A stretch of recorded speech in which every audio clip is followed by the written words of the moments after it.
नमस्कार, मेरा नाम है अभयराज और निष्पक्ष दिव्य संदेश के YouTube मंच पर आपका स्वागत है। पूर्व आईएएस अधिकारी मनीष वर्मा ने नीतीश कुमार की पार्टी जनता दल यूनाइटेड का दामन थाम लिया है। वर्मा को लेकर कई तरह की सियासी अटकलें हैं, लेकिन क्या आप जानते हैं कि आखिर जेडीयू में शामिल होने वाले अधिकारियों का क्या होता है?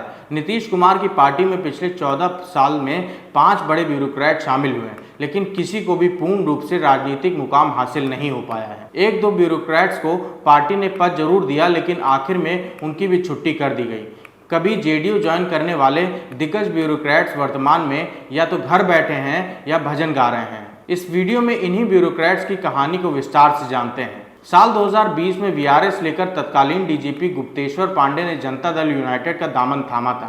पांडे के बिहार में बक्सर सीट से चुनाव लड़ने की उस वक्त चर्चा थी। हालांकि आखिर वक्त में नीतीश कुमार ने उन्हें टिकट देने से इनकार कर दिया था। गुप्तेश्वर इसके बाद राज्यसभा जाना चाहते थे, लेकिन जेडीयू के भीतर उनकी दाल यहां भी नहीं गली। आखिर में गुप्तेश्वर ने राजनीति को ही अलविदा कह दिया। गुप्तेश्वर इसके बाद भगवत कथा कहने में जुट गए। वर्तमान में पांडे कथावाचक हैं और उनके गाए गीत खूब वायरल होते हैं। 1987 बैच के आईपीएस अफसर गुप्तेश्वर बिहार के बक्सर में रहने वाले हैं। बिहार में तैनाती के दौरान उन्होंने अपनी कार्यशैली से काफ़ी सुर्खियां बटोरी थी। जेडीयू से कुछ नहीं मिलने के सवाल पर एक बार उन्होंने कहा था, मैं राजनीति को समझ नहीं पाया, खासकर नीतीश कुमार को। यूपी कैडर के आईएएस अधिकारी आरसीपी सिंह ने साल 2010 में जेडीयू का दामन थामा था। जेडीयू में शामिल होने के बाद नालंदा के रामचंद्र प्रसाद सिंह की गिनती नीतीश कुमार के उत्तराधिकारी के रूप में होने लगी थी।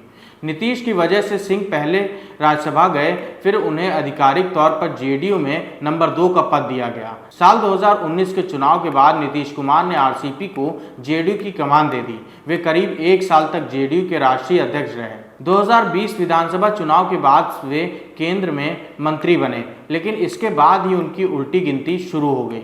2022 में जेडीयू ने उनसे किनारा कर लिया। आधिकारिक तौर पर पार्टी ने आरसीपी सिंह पर नीतीश की गद्दारी का आरोप लगाया गया। जेडीयू से आउट होने के बाद आरसीपी बीजेपी में शामिल हुए, लेकिन नीतीश के फिर से पलटी मारते ही उनका राजनीतिक करियर परवान पर नहीं चढ़ पाया। वर्तमान में वे अपने गांव नालंदा में मुस्तफापुर में रहते हैं। 1976 बैच के आईएफएस अधिकारी पवन कुमार वर्मा भी जेडीयू में रह चुके हैं। साल 2014 में उन्होंने नीतीश कुमार का दामन थामा। बिहार की सियासत में वर्मा को उस वक्त नीतीश कुमार का हनुमान भी कहा जाता था।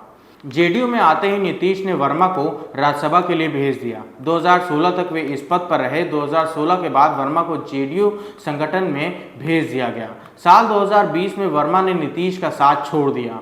एक कुछ दिन के लिए वर्मा ममता बनर्जी की पार्टी तृणमूल में भी गए, लेकिन वहां भी उनका मन नहीं लगा। वर्तमान में वर्मा किताब लेखन के साथ साथ लेक्चर में हिस्सा लेते हैं। साल 2019 में कटिहार के रहने वाले रिटायर्ड आईएएस ललन जी ने जेडीयू का दामन थामा। 2000 बैच के आईएएस अधिकारी ललन को भी नीतीश का करीबी माना जाता था। जेडीयू में ललन जी के जाने के बाद यह कहा जा रहा था कि उन्हें कोई बड़ा पद मिल सकता है। ललन के कटिहार से चुनाव लड़ने की चर्चा भी थी, क्योंकि वे यहाँ के 2 बार डीएम रह चुके थे। हालांकि 2020 के विधानसभा चुनाव में भी उन्हें टिकट नहीं दिया गया। 2020 चुनाव के बाद ललन जी अखबार के पन्नों से ही गायब हो गए। वर्तमान में ललन जी के बारे में कोई खोज खबर नहीं है, न ही उनकी खबरें मीडिया में दिखाई जाती हैं। हाल में ललन जी के प्रशांत किशोर के साथ भी जुड़ने की खबर आई थी। 2014 के लोकसभा चुनाव से पहले आईएएस अधिकारी केपी रमैया को नीतीश कुमार ने अपने साथ जोड़ा था। रमैया 1986 बैच के बिहार काडर के आईएएस अधिकारी थे। राजनीति में आने से पहले रमैया बिहार के अनुसूचित जाति और जनजाति विभाग के प्रधान सचिव थे। 2014 में रमैया को सासाराम सीट से कांग्रेस के मीरा कुमार के खिलाफ उम्मीदवार बनाया गया। हालांकि यह चुनाव बीजेपी के छेदी पासवान जीत गए। रमैया इसके बाद साइडलाइन होते चले गए। साल 2017 में जब बिहार में सृजन घोटाला सामने आया, तब इसमें रमैया को ही किंगपिन बनाया गया। उनके खिलाफ गिरफ्तारी का भी वारंट निकला था, लेकिन बाद में उन्हें कोर्ट से राहत मिल गई। वर्तमान में रमैया इसी मामले में कोर्ट की तारीख ढो रहे हैं। धन्यवाद।